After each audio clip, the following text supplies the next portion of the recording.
cuma untuk mengulang ya apa yang sudah kita hafal pada pertemuan yang lalu. Ingat? Apa kemarin contoh. Ini Tuhan mahum ya. Baik. Wahid, itsnain, tsalatsa.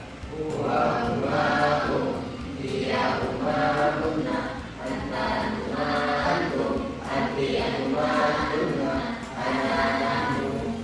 Jadi dhamir yang sudah kalian hafal itu fungsinya untuk ya nanti akan sangat berkaitan dengan yang namanya ilmu sorof ya, perubahan bentuk kata. Jadi seperti kita yadhabu misalnya. Yadhabu itu kan ada huruf mudhari', huruf mudhari' yang ada di awal kata ya. Huruf ya itu berarti kata ini siapa? Dua. Kalau tadhhab iya anta kalau al-babu pakai a anak nanti perubahannya itu tapi kan ada kalau tasrif lugawi kalau tasrif yadhabu yadhabani yadhabuna tadhabu tadhabani yadhabuna tadhabu tadhabani tadhabuna tadhabina tadhabani tadhabna tadhabu nanti apa itu? Baik.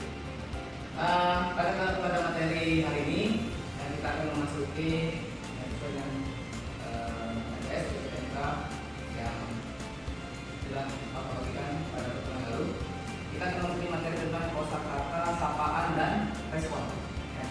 Jadi seperti kalian lihat di PPT, kita mulai dari sapaan pagi dan sore.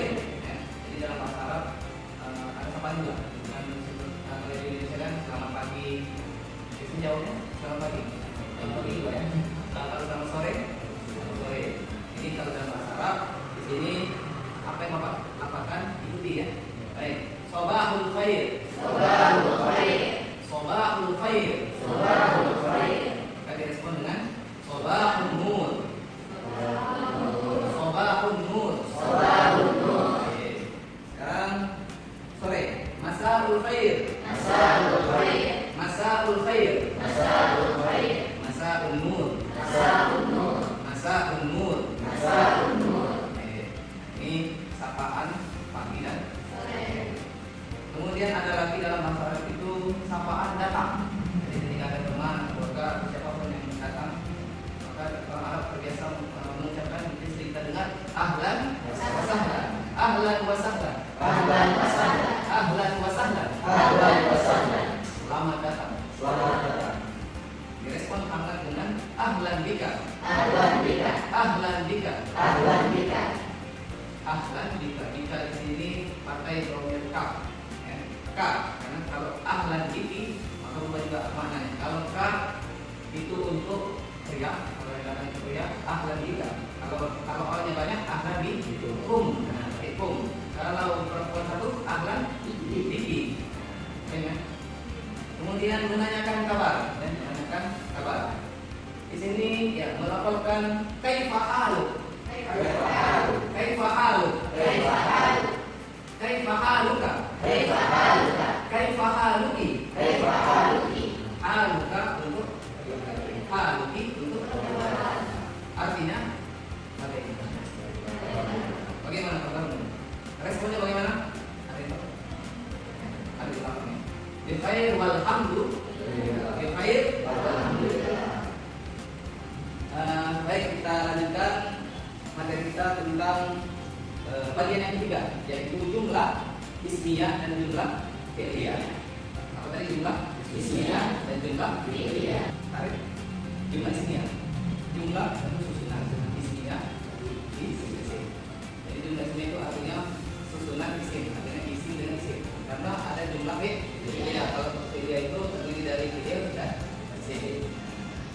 Contoh jumlah ismiyah bisa dilihat di depan.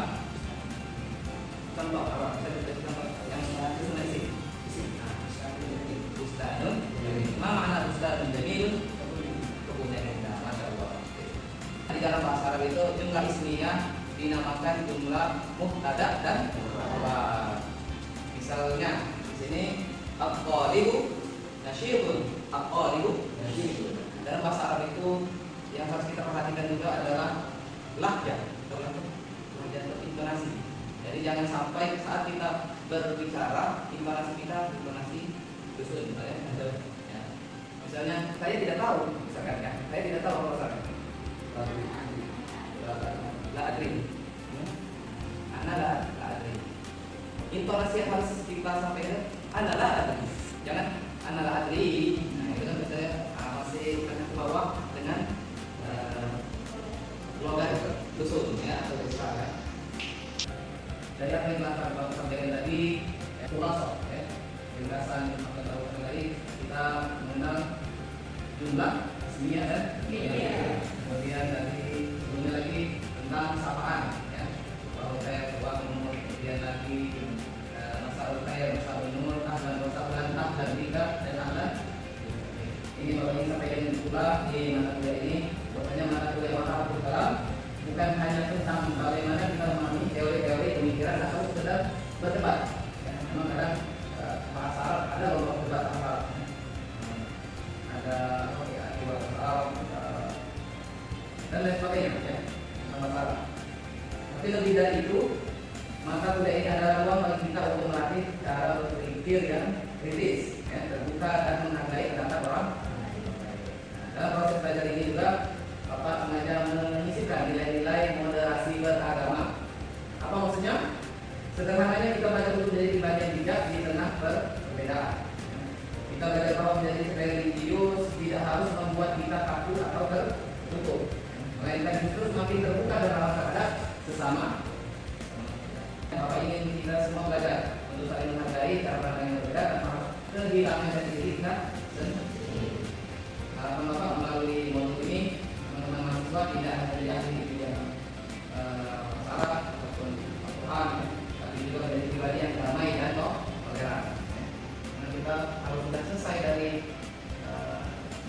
studi di kampus ini, kita akan bekerja di masyarakat. Jangan sampai mentang-mentang kita sudah punya ilmu, malah kita menyalahkan orang lain. Karena ilmu itu luas. Jadi itulah yang bisa Bapak sampaikan pada pertemuan kali ini, dan mudah-mudahan apa yang Bapak sampaikan